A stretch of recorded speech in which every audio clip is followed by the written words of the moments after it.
Welcome to Casual Friday. Hi, I'm Roxanne Richardson, and this is my weekly Casual Friday podcast. If you would like to jump right to a specific point in the video, you can tap or mouse over the video playback area of your screen, and you will see the chapter titles and the starting points of each of those sections. Well, this week I have quite a few tidbits, and then I want to update you on several different projects that I have going currently. So let's get started. So this first tidbit came to me through my husband, actually.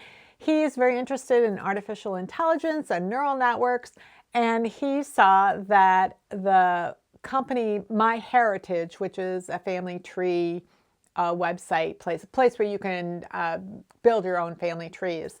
Sort of like Ancestry.com, but it's a different website. Well, they've developed a technology to animate photos. So you can upload a photo of an ancestor and then it will animate their head just a little bit as if it was like the moments before the picture was snapped, and you can kind of see what they look like moving. So if you have an iPhone and you take pictures nowadays and you get those live photos where it's like a second or two of movement before and after you actually snap the photo, it sort of gives that feeling. Well, I've been doing genealogy for 10, 11 years, and one of my favorite photos is of a third great grandmother who is posed with her knitting. I think I've shared this photo before, but I'll show it to you right now. Her name is Hester Ann Sally, and she married George Dempsey Bassett. She was born in 1846 and died in 1910. So I have this photo of her. I don't know exactly when it was taken, obviously before 1910. She was only about 64 years old when she died, and she doesn't appear to have any teeth, and I've always thought she looked a little stern. But because it's one of my favorite photos, because it shows a third great grandmother holding her knitting needles, I thought I would upload her photo and see what happened. And so here are the results. So first of all, they clean up the photo and they make it sharper, and then they animated her face. And I only wish they could animate her hands and show me how she knit, because I don't understand what's going on in her hands, but I thought it was really cool. So I have a free membership to their site. I don't have a subscription, and they let me animate, I think, 5 photos. And before they said, no, you've got to do a paid subscription. But I thought I'd leave that link down below in case that's something that you might be interested in, is in seeing one of your ancestors reanimated. So last week I was telling you that Clara Parks, who's like an expert on wool and on yarn, she was giving a talk on Zoom. It was a free presentation about wool on behalf of a yarn shop in Washington State called Tolt Yarn and Wool. I didn't know anything about Tolt, but what I knew was that they were offering a swatch pack that you could buy that were all the 6 yarns that Clara would be talking about. So I didn't really know what to expect. I ordered the swatch pack. I told you guys about it last week, and some people said that they were sold out and they weren't able to buy them. And I don't see the swatch pack listed on their site anymore, but I thought I would tell you about those yarns. They did record the presentation, so it's totally worth watching the presentation, but I think it helps to understand what specifically the yarns are that they're talking about, because some of these yarns were very specific to that yarn shop. Like it was a yarn that they had specially milled for them, and so you wouldn't have heard of it necessarily. But what was really interesting about this talk is that the 6 yarns go from extra fine, so very soft, very fine, extra fine merino, all the way up to Icelandic wool, which is what's called a primitive breed. So it carries you through extra fine to sort of a fine medium yarn, and then a medium, so it's just going through those different stages until they get to the primitive. And I thought it was very informative. I knit my swatches in order. They gave us enough yarn to make like a swatch, like three by 3 inches, something like that.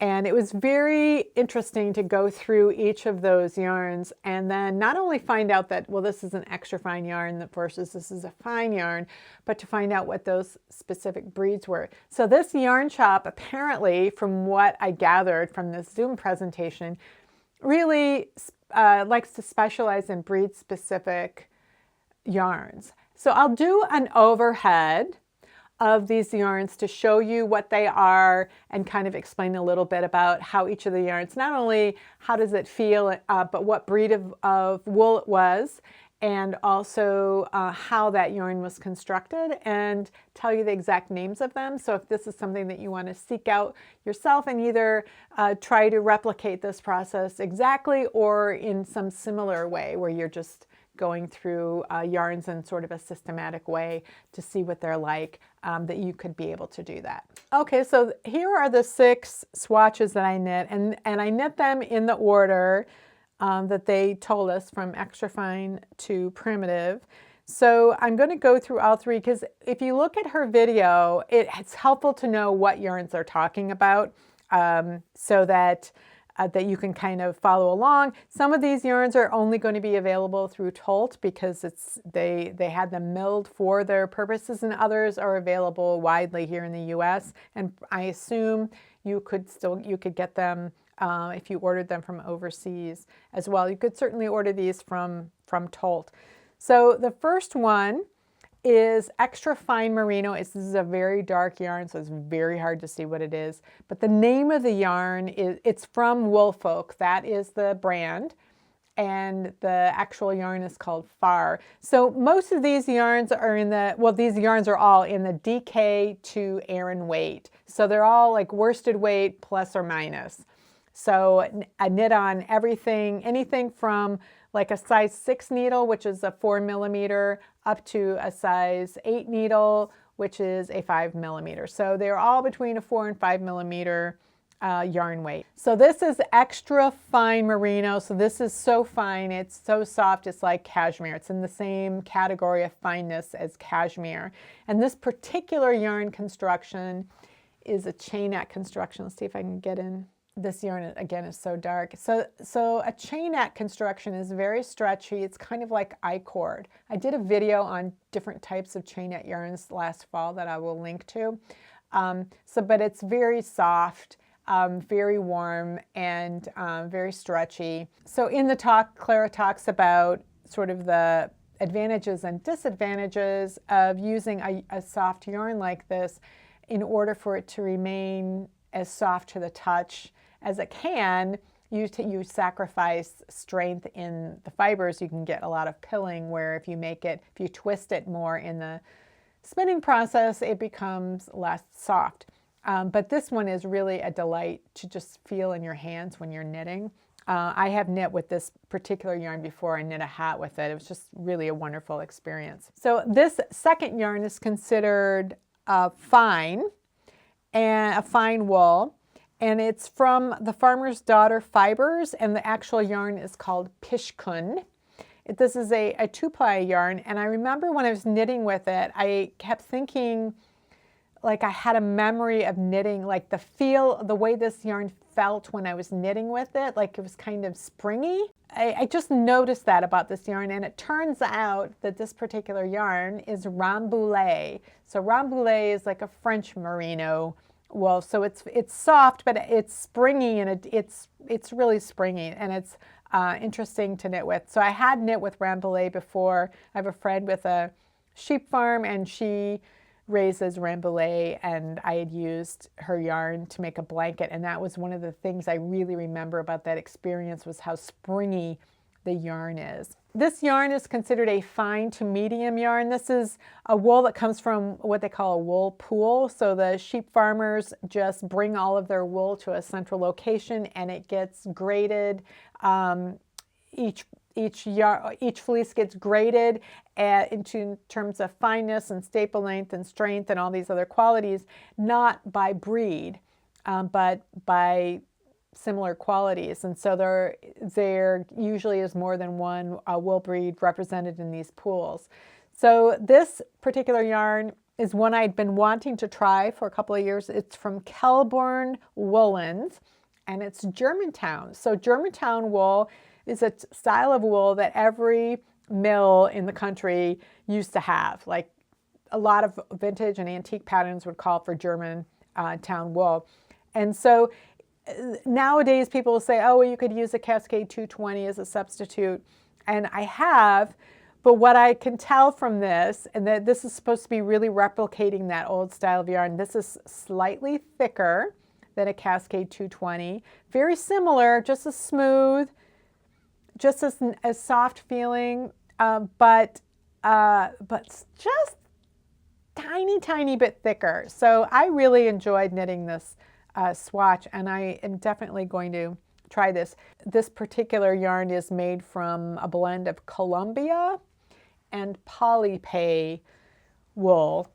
So Polypay is a type of sheep that we have in Minnesota. I've seen that before, and they call it Polypay because you can, the sheep farmers earn money from it in multiple ways, so the meat and the wool. And also the sheep have usually more than one. They usually have twins at least when they have lambs. So that makes them more profitable to raise. This next one is a medium wool, and it's Corriedale. So Corriedale, that's a breed I was familiar with, I'd heard of before. There's some sock yarn I used a couple years ago that had on their label you could find out where your wool came from, and it came from South America, and it was Corriedale. And so Corriedale has a longer staple, which means it's stronger. It's not as soft, but it's stronger, and it's a longer staple length. So it can be spun softer or looser to make it feel softer. But when it's used in sock yarn, it's going to be tightly spun because then it's going to be really durable. So this is considered a medium wool, and this is a 3-ply marled. So each of the plies is a different color, and then they twist them together and you get this marled appearance. So the brand of this one is Magpie Fibers Nest Worsted. So that was an interesting yarn to try out. It's just really interesting to go from each stage, from extra fine on down the line. Now, I didn't wash my swatches. I steamed them a little bit so they'd lie flat. And Clara, in her talk, shows the before and after of each swatch. And I believe this one bloomed quite a bit after it was washed. So I'm going to want to wash mine and see what happens. So this is a blend of a long wool and a down breed. So it's Blueface Leicester, which is considered the finest of the long wools. And then it's combined with Clune Forest, which is a down breed. So the down breeds have these kind of fluffier wools, and the long wools are these long, sturdy fibers. And so you combine them together and you get something that uses both of those attributes. So this is a yarn that Tolt Yarn and Wool has custom spun for them. So this is something that would only be available from them. And it's named after the valley where their shop is located, which is Snoqualmie Valley. And then the last one is Icelandic. So it's a Lettlopi, and it's a single, so that's a single yarn. There aren't multiple plies, but this is a primitive breed. It was brought to Iceland like 1,200 years ago, and it's the same as it was back then. And they have adapted to those really harsh conditions there. And they have two kinds of coats. They have this outer coat and this undercoat. And both of them are used to make this yarn. It's much rougher to the hands, but it's made for outerwear. Again, you're not using this to make underwear for yourself. So every kind of wool has advantages and disadvantages and ways that would make it more useful or less useful. And it was really beneficial to me to go through this, all 6 yarns in one afternoon, and swatch from each one of them and see what the differences were. This next tidbit came to me in my email inbox. It was an email from the Craft Yarn Council which is a consortium of corporations involved in the craft yarn business. It's book publishers, yarn manufacturers, and tool manufacturers.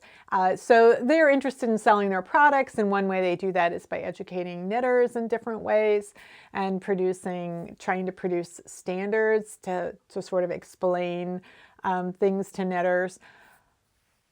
But Clover, which is, they manufacture tools for crafters, apparently has come up with a new product.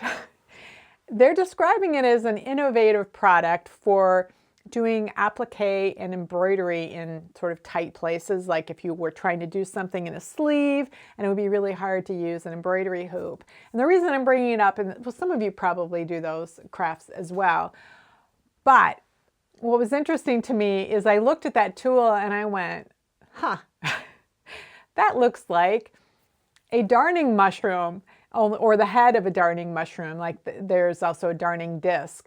So a darning, let me see, I have a darning egg. So this is an antique darning egg. So it's a piece of wood and it's on a stick. And this is something that you would use like if you were darning socks. You'd stick it up in the toe or in the heel and you could spread the fabric out and then you could do your darning work. Well, there is also something called a darning mushroom, which was a flatter surface. And again, it could have this stick on it. The darning mushrooms tended, because they were more disc-like, had, you know, maybe this much thickness and kind of a dent going in all the way around it. And originally they came with a spring. So you would put the darning mushroom inside your fabric, and then you put the spring around that edge and it would be held inside that groove and it would hold the fabric flat. So if you were darning something that was bigger, it wasn't round like a sock toe or something like that, but flatter, you could use your darning mushroom or darning disc. So what this looks like to me is basically a darning disc, only it's made out of stainless steel, a stainless steel dome, and then they have a fancy rubber band that stretches around the perimeter of the base of that dome. But one of the reasons I think that knitters might be interested in this is because visible mending is becoming really trendy and people are wanting to fix things or decorate their clothing in ways, repair them in ways that are decorative, and that's a type of tool that might be useful. In fact, I was just looking in the mirror and I saw that I could see my t-shirt through my elbow. And typically I don't darn my socks. I have so many of them, but this is a favorite sweater of mine. I certainly don't have any more of this yarn left. And I am going to have to figure out what I'm going to do to fix this elbow. And it's probably going to have to be something visible. And I'm going to have to figure out what I'm going to put underneath there while I do my darning. So the company is Clover and it's called a stitch dome. And I thought you guys might be interested. Monday, March 8th was International Women's Day. And so this next tidbit came up, I think it was in my Twitter feed, and it was a photograph of a crocheted mural, like huge outdoor installation. It was done by an artist, yarn bomber named London K. And the installation is in Washington, D.C. It opened on March 8th and it's going to be available to view until Memorial Day, which here in the U.S. is the last Monday of May. And to me, it's fascinating, not just because of the scale. And what the mural is a Vice President Harris. So it's a portrait of her on this very colorful crochet background, which I think is cool for a couple of reasons. One, she's the vice president. And secondly, she was recently at a local yarn shop in the DC area called Fiber Space and talking to a woman-owned small business owner about the challenges of the past year. And it turns out that Kamala Harris knows how to crochet, and her mother, when she was sitting in front of the TV, Kamala was not allowed to just sit there and watch. She had to be productive, and so she would crochet. So she apparently has crocheted many afghans and blankets in her life. So this mural is crocheted, which I also thought was really cool. But I will leave a link down so that you can see what that mural looks like. This next tidbit, I think, came up in my Twitter feed, and it's an article about two 20-something entrepreneurs who have opened a new textile company in Jonesboro, Arkansas. And they wanted to create an American textile company, and they located it near where they're making cotton garments, and they're locating their textile mill in a place where textile mills had previously been located and near where cotton is grown.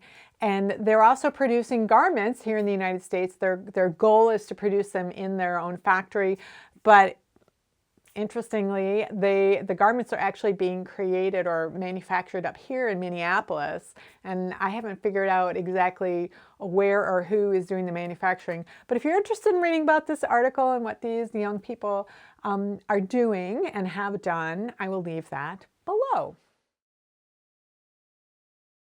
So one of my viewers is a woman named Billy, who has her own podcast called Show and Tell Knitting. And I follow her on Instagram, and she posts the pictures of the vintage knitted things that she is working on. And she found a pattern for a really cool 1940s sweater, and it was going to need some really dramatic buttons on it. And she was asking people, does anyone know of a source for buttons that would be good for this sweater?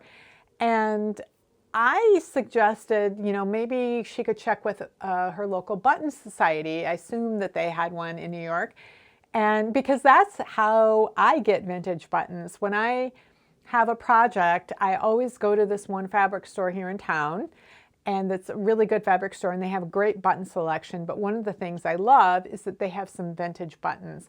And these are sold on consignment. They have a specific woman who sells her buttons through them. And as they're all displayed on a card and beautifully, and they tell you what era they were from, and they're really cool buttons. And so I always try to get my buttons there.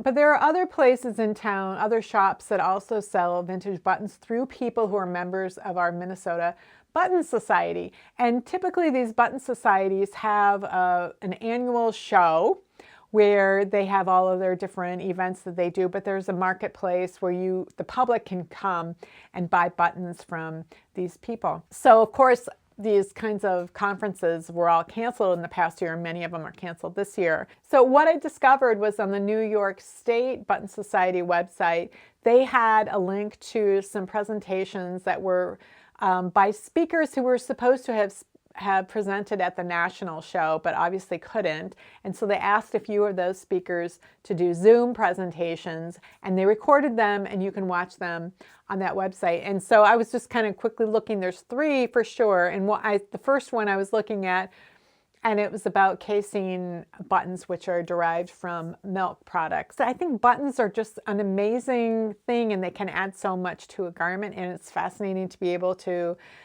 find sources for some of these vintage buttons, particularly if you're interested in making vintage clothing or to knit vintage sweaters. So this last tidbit came to me through Ravelry in the All Things Vintage group. So in the past month, I bought 3 vintage knitting kits that included yarn with coordinating wool fabric to make a matching skirt. And I thought it was fascinating. Apparently these were very popular in the 1960s, but they date back to decades before that. And I was trying to figure out what the origins of these kits would have been. And during the process, just kind of wondering what the origins of craft kits might have been. And so I was looking at newspaper advertisements and things like that. Somebody posted in the Ravelry group the other day, she wondered if this item that she had found in this 19th century book, this description might qualify as a kit. And it was a fascinating piece of information. So it was from the Ladies' Dictionary of Needlework that was published in 1856.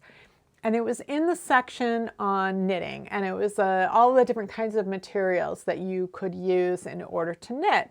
and there was a description of patent knitting wool. And it was described as there could be balls of yarn that, it says bales, but they meant balls of yarn that could be different sizes. And they were colored in different sections. Each section of the ball of yarn, was colored differently.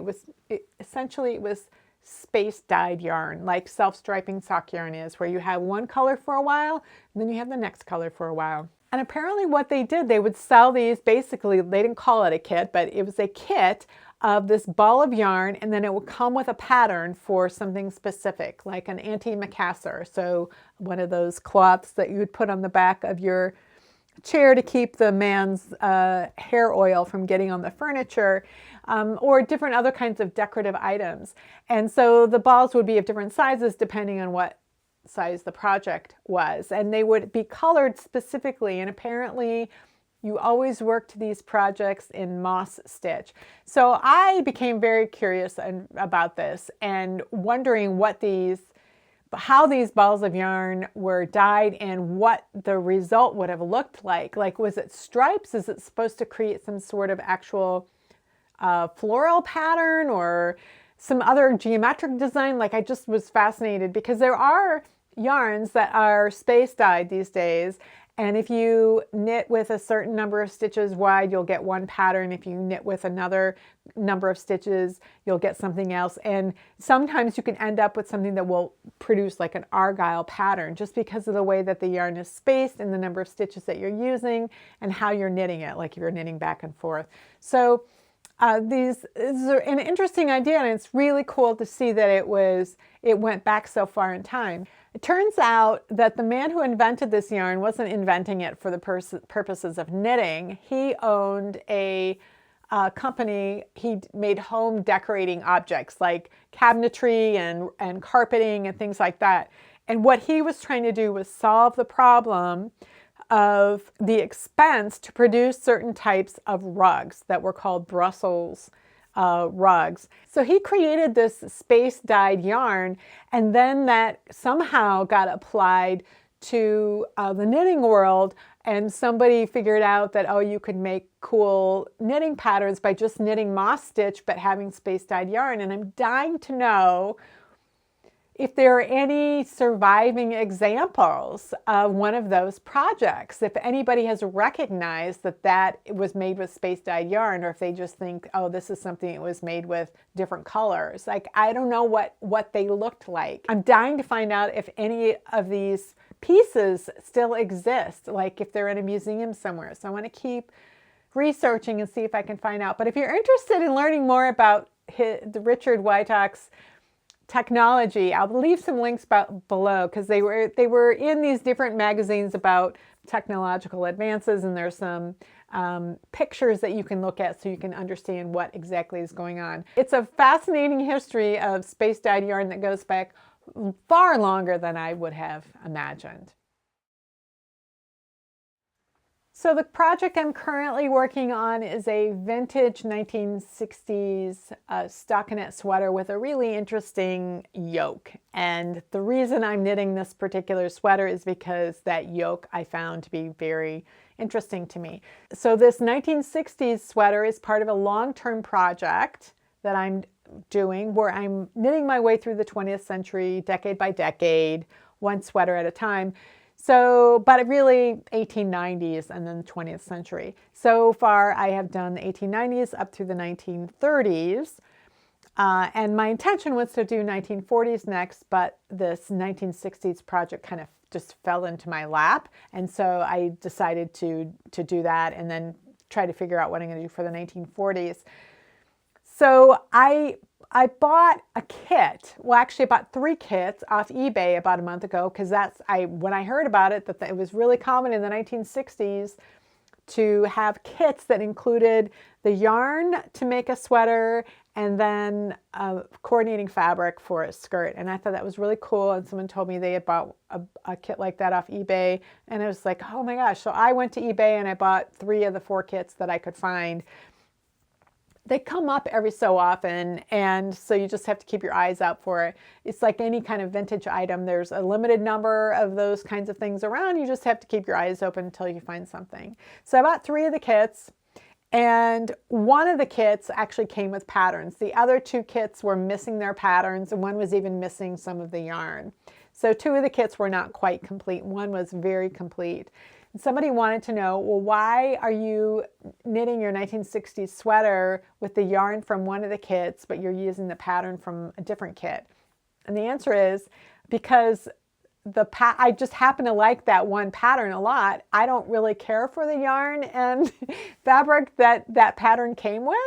It's not a color that I would normally use. I was just fascinated by the concept of this kit, and that was the first kit that I found, and it happens to be the one that's complete, and I'm going to just keep that kit as complete and just as a piece of historical information. The other 2 kits are missing things, and so I might as well use what there is of them. So when I knit any project, I don't necessarily find a pattern and use the exact yarn that's called for. I will find a substitute. So this is no different than that. Most of the vintage, or all of the vintage projects I've done so far, I have not been able to use the yarn called for because it doesn't exist anymore, and I've had to try to figure out what would be a modern equivalent. And sometimes I guess more closely, more correctly, I think, than other times I figure out something that's adequate, but maybe it wasn't quite what was originally used because I don't know what that particular yarn was actually like. So I started knitting the project, and one of the things I do before I start any project is I create a spreadsheet. And there are a lot of things I'm using spreadsheets for. I've talked about this many times. But one of the things I do is I calculate the number of stitches, and I was really shocked when I not that surprised, but kind of depressed to see that this particular sweater was going to have 100,000 stitches in it, which is a lot. And I felt like it was probably more than I would be able to knit all the way through in terms of I have a tolerance of like 3 or 4 weeks working on a project, and then I'm like, I have to work on something else for a while, and so the project needs a timeout. And typically that dividing line is 50 to 60,000 stitches, and then I need to do something else for a while. And this with 100, I thought, oh boy, I'm going to be taking a break. But it was going really quickly, and I think it's because it is plain stockinette. I don't have to pay that much attention to it, and I can watch videos or do whatever and still keep knitting. I'm not like, knitting, and then something captures my attention that I want to watch and I have to stop what I'm doing, like with an Aran sweater knit with a very dark yarn like I was working on right before this. So this was going on really quickly until I got about halfway through the second ball of yarn, and I realized that I'd made a mistake in my spreadsheet about how frequently I was supposed to be doing increases for the body. I was doing them every 8 rows instead of every 10 rows. The original gauge for the pattern was 8 stitches and 10 rows per inch. And I knew that I had to do the increases every 10 rows, which is every inch. And that by the time I was done, I would have added an inch or 8 stitches to each side. So I knew I was doing them every inch. And when I was just entering the numbers into my spreadsheet, I was thinking about 8 stitches per inch, not 10 rows per inch. So my increases were done too quickly, and then I had to do the straight part of the body, and it was just going to be too long of having straight. It should have just been a few inches up near the underarms that I was going to be straight instead of quite a lot. So the downside of doing a spreadsheet that calculates the total number of stitches that you have in your sweater is that you know exactly how many you have to rip out. And that number was 12,000. So it was kind of a little disheartening. Normally, if I have to rip out everything, like if I start a sweater and I realize, oh wait, I didn't cast on the right number of stitches, or I'm using the wrong needle size, or if something like everything is wrong, like from the beginning, I don't rip it out. I put it to the side, and then I start it over again with a new ball of yarn. And then once I get past however far I was originally, then I'll rip that one out. Because it really is soul crushing to rip everything out that you've done. In this case, I didn't need to rip out everything. I just needed to rip out most of it. And so I didn't want to start over because I had, several inches that were just fine. And so I just ripped back. And then I needed to let it sit for a few days while I got over that. So I've caught up a little bit. I'm not as far as I was a week ago. I've gotten almost 4 out of the 8 sets of increases I need to do. I like to let you guys know when I do these kinds of errors because I don't see any point in hiding them from you. I think a lot of people get comfort out of the fact that I make these kind of mistakes myself. It's part of knitting that you're going to make a boneheaded mistake every once in a while. I usually make one boneheaded mistake, if not every sweater, then in every other sweater. So that's just part of knitting.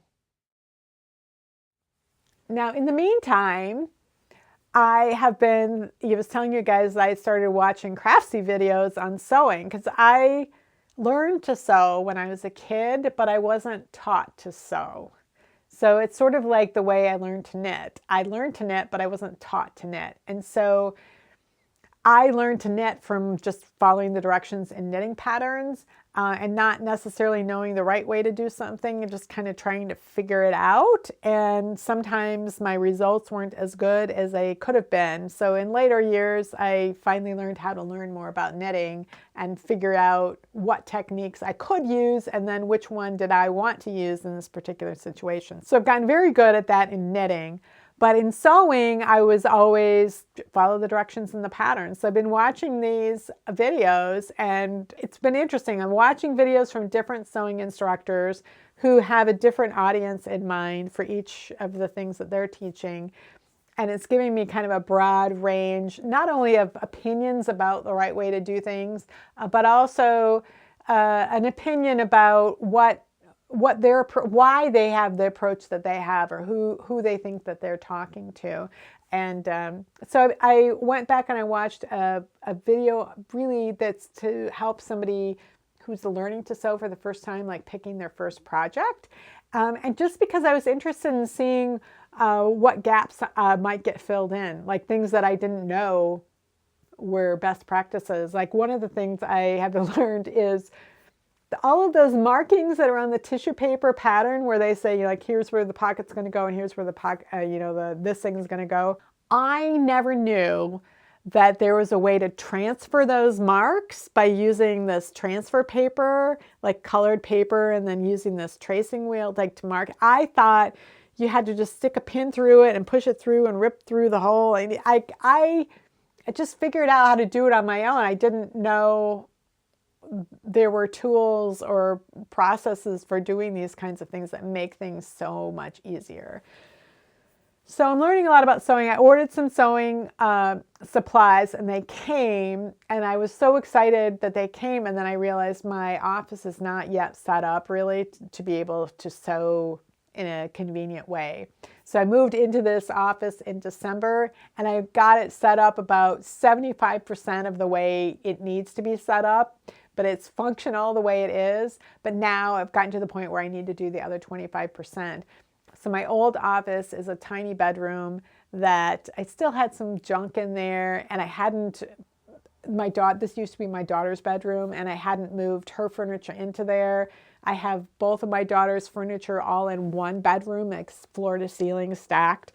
My spinning wheel is in that room. I can't get at it. My dress form is in that room. I can't get at it. So I really need to finish doing all that. So yesterday I pulled everything that was left in that old office out, and I'm prepping the walls for painting this weekend. And so I'll get that office, or that bedroom set up, then I can move all of the things that I have in this closet here that belong to my daughter, get them out of here. I can start, moving things around and getting things set up. So that's the other project that I'm working on right now, in addition to my sweater, and then learning how to draft my own skirt patterns. So it's been a pretty fun week. It's a lot of learning, not a lot of finished things or any finished things to show you guys. But it's been an interesting week of learning new things. Well, that's it for this week's Casual Friday. If you have any comments or questions about today's video or suggestions for videos you'd like to see in the future, you can leave those down in the comments below or join the discussion in my Ravelry group, Rocks. Thanks for watching, and I'll see you next week.